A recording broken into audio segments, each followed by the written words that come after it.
Welcome to our Energy Connect studio at Gastech 2022. I'm delighted to have sitting next to me Drake Daniel Hernandez, Senior Associate at Charles River Associates. Thank you so much for taking the time out of your day to come and pop by. Of course. Thanks for seeing me.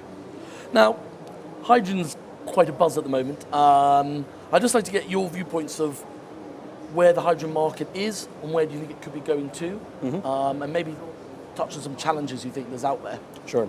So there's no doubt that hydrogen is currently consumed in mass in industrial processes, primarily for purposes where hydrogen needs to be consumed, i.e. as a desulfurization agent in a refining process or in the ammonia production process. The use of hydrogen as an energy vector is a bit nascent, but it's not a new concept. It's something that even President Bush was talking about in his administration in the early 2000s, trying to use hydrogen as that transportation fuel. So what we're seeing today is the growth of marginal demand for hydrogen outside of the traditional industrial uses into these more, what I'll call energy vector-like uses for either for transportation, for power generation, for industrial heating even. And of course, each of these discrete end uses are going to come with their own unique challenges. But generally speaking, probably the first and foremost challenge is the fact that hydrogen even today is still quite expensive.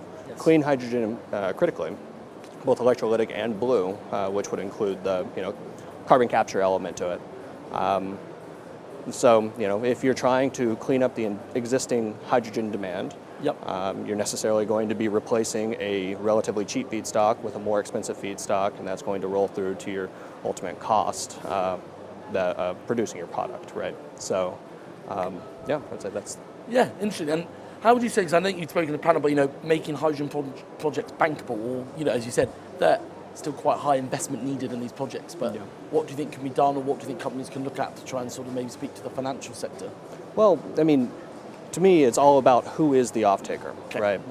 So at this point, you're either going to need one of two things. It's going to be either government intervention to either say you need to decarbonize or provide incentives for you to decarbonize, or individual companies making their own declarations and claims saying we are going to decarbonize and we are going to eat a higher cost because this is what we believe. Without that, there will be no new demand, and it's very difficult to see a market develop around, in that situation. Okay, and I'd like to get your viewpoint on the prospects for, quite, as we said, a nascent hydrogen market, but in the US, I'd like to hear a bit more about what you think the prospects are in the US market, and what's President Biden and the government doing? Sure, yeah, so as far as using hydrogen as its energy vector, of course, California seems to be leading the charge there, and has been historically for the last 15 to 20 years in trying to get hydrogen fuel cell vehicles on the road. The uptake has been relatively slow historically. However, there is a newfound understanding and interest in using hydrogen as this transportation fuel out west especially.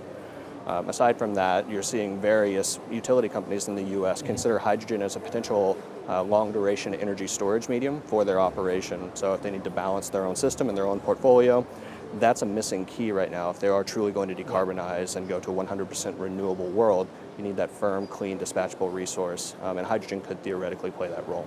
So do you think Europe are going to look more to the hydrogen market or the hydrogen opportunities going forward?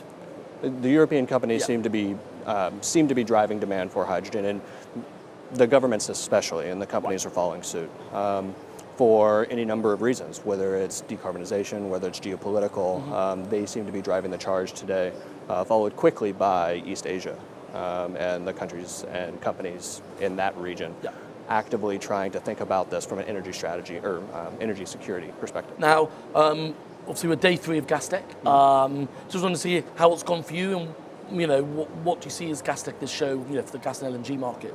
Yeah, I mean, Gastech is always it's always a real treat to be here. I mean, the sort of high caliber folks that you see even just walking around the floor it's truly incredible to get everybody here in the same spot. So the last 3 days have been great. It's been awesome to see some old friendly faces, perhaps some faces that I haven't seen in a handful of years even. So it's just good to have everybody come back together. I think it's especially important here in Europe today, given the current geopolitical situation, that these robust discussions are happening in person, and we're actively seeing it. Really appreciate you popping down. Sure, yeah, appreciate it. Thank you, Julian.